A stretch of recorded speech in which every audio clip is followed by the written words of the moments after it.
Bekerja di luar rumah, baik sebagai karyawan, mitra, maupun berdagang, dilakoni oleh banyak orang.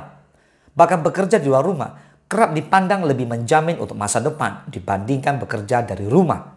Sebagian orang juga masih mengartikan bekerja sebagai aktivitas meninggalkan rumah dan pulang pada jam-jam tertentu. Walaupun banyak orang melakukannya, ada problem saat bekerja di luar rumah. Bertahun-tahun bekerja di luar rumah bisa menimbulkan kelelahan hebat, baik secara fisik maupun psikis. Apalagi kalau kesibukan nggak dikelola dengan baik, serta kita tidak mampu menikmati rutinitas. Kita nggak sendirian kok dalam merasakan berbagai problem saat bekerja di luar rumah. Ini juga dapat menurunkan kebahagiaan kita hingga ke titik terendah.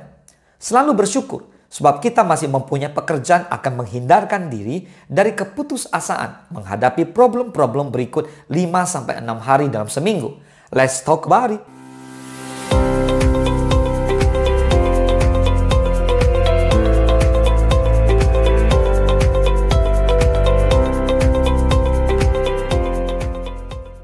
Yang pertama, terikat tempat dan waktu. Nggak cuma karyawan kantor yang terikat oleh tempat dan waktu. Pedagang yang mesti membuka toko juga begitu. Kalau mereka selalu berpindah-pindah tempat dan tidak jelas jam buka maupun tutupnya, tentu calon pembeli menjadi malas. Awalnya, keharusan bekerja di satu tempat, serta pada jam-jam tertentu, memang menciptakan keteraturan dalam hidup kita. Setiap jam 6 atau 7 pagi, misalnya, kita tahu harus menuju kemana. Kita berada di suatu tempat dan melakukan kegiatan yang sudah terjadwal sampai saatnya pulang. Namun, keteraturan ini lama-lama akan dirasakan sebagai hambatan untuk hal-hal lain di luar pekerjaan yang juga tak kalah penting. Kita kehilangan keleluasaan dalam hidup, pekerjaan, tempat kerja, serta jadwal seperti mengambil seluruh kendali atas kehidupan kita. Yang kedua, harus tangguh menghadapi kemacetan dan berbagai cuaca. Umumnya, jalan-jalan bertambah ramai dari tahun ke tahun. Ya, adanya transportasi massal pun seperti tak membendung meluapnya kendaraan pribadi di jalan raya. Ini menimbulkan kemacetan di mana-mana. Tak terkecuali di kota-kota kecil dan terutama pada jam berangkat maupun pulang kerja. Pekerja dan siswa tumpah di jalan yang sama. Setidak-tidaknya 2 kali dalam sehari kita merasakan tidak berdaya di tengah kemacetan. Kita tak bisa melakukan apapun guna segera keluar dari jebakan kemacetan. Jangan mengira berjam-jam di dalam kendaraan yang berhenti terasa menyenangkan. Selain masalah kemacetan yang begitu menguras energi, orang yang bekerja di luar rumah pun dituntut lebih tangguh menghadapi berbagai perubahan cuaca.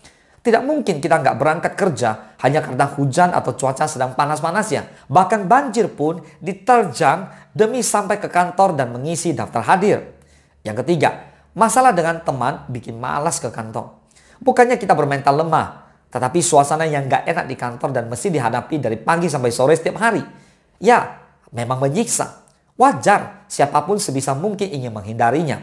Apalagi bila permasalahan terjadi dengan kawan yang satu divisi. Suasana yang canggung membuat waktu berjalan dengan begitu lambat.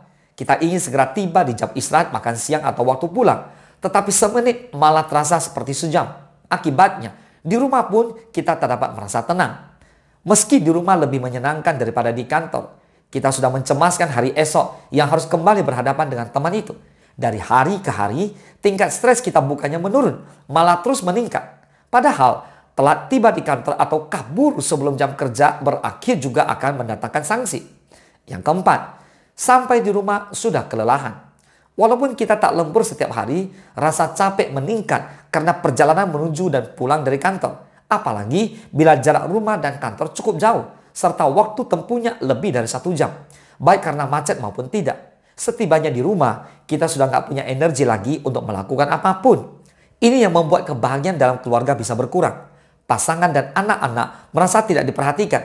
Sama sekali bukan lantaran kita tak menginginkan bersama mereka, tetapi lelah sering terasa tidak tertahankan. Tambah tinggi kesibukan kita di luar rumah, tambah berkurang pula waktu serta kualitas kebersamaan kita dengan keluarga. Jikapun kita masih lajang, kelelahan berlebih bikin kita gagal menikmati waktu di rumah juga. Bahkan rumah seolah-olah tak lebih dari tempat persinggahan. Harganya yang mahal tidak benar-benar membuat kita bisa merasakan kenyamanan ketika berada di dalamnya, saking capeknya badan dan pikiran. Yang kelima, meningkatnya resiko keselamatan. Mau tidak mau, kita memang harus mengakui bahwa resiko bekerja di luar rumah lebih besar daripada WFH. Di tengah kondisi jalan yang kian padat, potensi terjadinya kecelakaan lalu lintas amat tinggi. Begitu pula bahaya menjadi korban kejahatan seperti pelecehan seksual, penjambretan, dan sebagainya. Khususnya untuk kita yang pulang di malam hari dan sendirian. Gaji yang diperoleh boleh jadi nggak sebanding dengan hal-hal buruk yang dapat menimpa kapan saja. Bila pun kita sudah merasa terbiasa dengan berbagai ancaman bahaya tersebut, keluarga di rumah tetap ketar-ketir. Setiap hari ada kecemasan kalau kita berangkat dalam kondisi sehat tetapi pulang tidak baik-baik saja. Resiko keselamatan diri menjadi berlipat-lipat apabila pekerja menuntut kita selalu berada di jalan, seperti sopir atau kurir. Asuransi kesehatan dan jiwa amat penting dimiliki guna mengantisipasi hal buruk yang dapat terjadi selama kita berada di luar rumah. Walau kita tak menginginkan nasib buruk sedikit pun, berjaga-jaga akan jauh lebih baik. Apabila bebas memilih, kita barangkali lebih suka bekerja dari rumah, ya kan? Namun, jika kita mesti mencari nafkah di luar rumah, ya tingkatkan kehati-hatian dan pintar-pintar mencari kesempatan buat beristirahat. Jangan sampai problem saat bekerja di luar rumah menjadi penghambat kehidupannya. Kita harus tetap bersemangat serta sebisa mungkin menciptakan suasana kerja yang menyenangkan. Semoga bermanfaat. Salam sukses, dahsyat.